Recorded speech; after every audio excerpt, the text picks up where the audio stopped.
The store owners and employees are pretty shaken up by a car smashing straight into this building where traffic has been a mess. Now I'm going to have my photographer pan over here to the southbound lane. Take a look. You can see crews right now removing this truck from under the bridge. Also, all types of blood types are needed.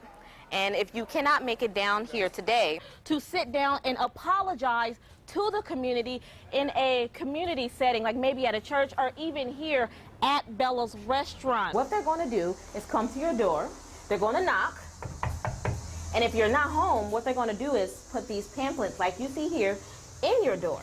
Robin Bryant says all she wants is for her son's killer to rot in jail. She says when it comes to the investigation, it's not the police who's doing the work. She says she's the one who's fighting for justice. In the last hour, a lot of people have been coming here to the park. They're here to celebrate. These bikes are intense.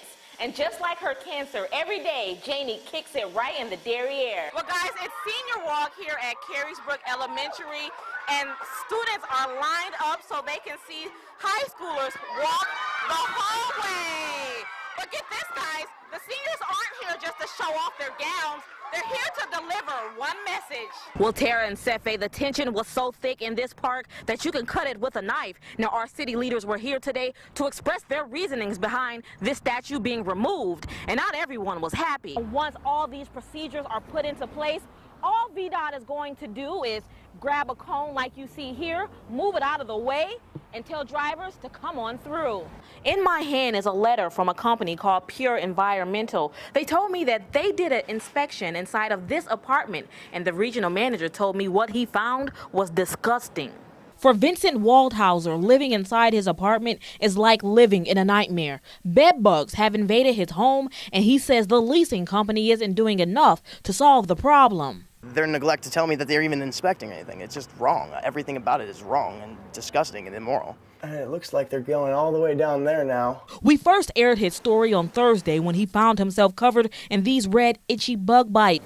All the way up my back. Vincent hired a company called Pure Environmental to do a bed bug inspection. They said the colony is at least 2 months old, and they recommend the entire property be inspected for bed bugs. On Saturday, Interstate came to the unit to do a heat treatment, but Vincent fears the bugs will come back and that the apartment managers have become unresponsive. Erica Allen's not doing her job. She assures me that she tagged my door, but I've asked several other people in the apartment complex if they got notices, and they said they hadn't as well. So we took a trip to Real Property Inc. off Rose Hill Drive to see what the leasing office had to say about all this. And this is what they told me. Any of the people that would have anything to say about it are not in the office at the moment, so. Okay. Would you like to leave a message?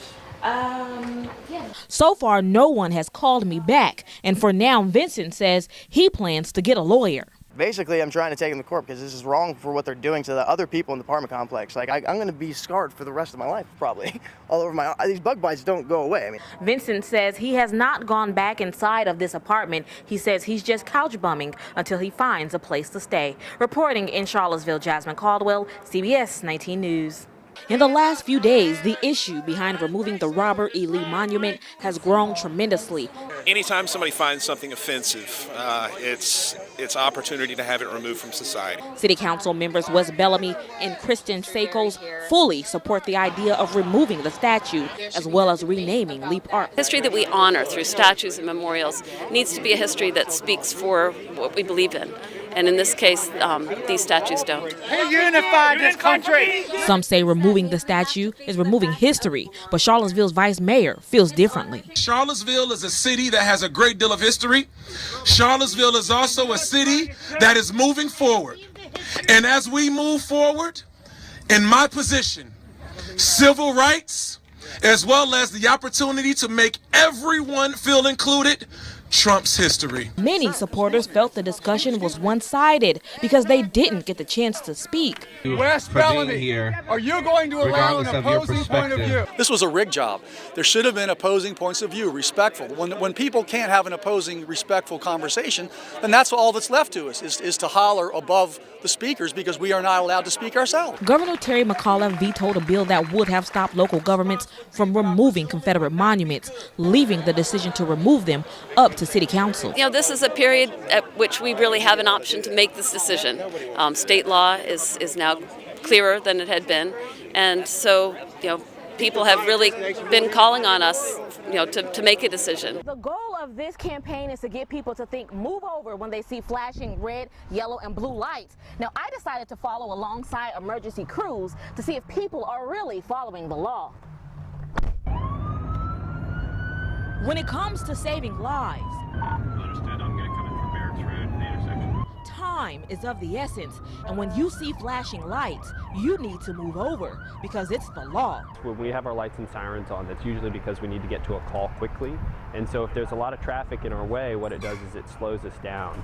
So if your family member has to call 911, you're going to want people to get out of the way so that we can get there as fast as we can. Virginia law requires drivers to move over a lane when passing emergency personnel. Tow truck drivers are highway workers displaying flashing lights, and if drivers are unable to move over. The best thing to do for drivers, though, is to try and move over to the right or the left, opposite the side of the ambulance, so that the ambulance can get through. So what do you do when you are at an intersection and it's hard for you to move? So a lot of times what we see is drivers actually see the lights and sirens and they react very quickly and just try and get to an open spot, when we actually might be trying to get the ambulance to an open spot. So if you see that there's a lane open, try and stay in the current lane, and that way we can bring the ambulance through that open lane. Safety is a big concern, not just for you or a patient, but also for emergency drivers. You see the white light that's flashing? That's the Opticom system. The Opticom system allows emergency personnel to change the light green and move through intersections more quickly.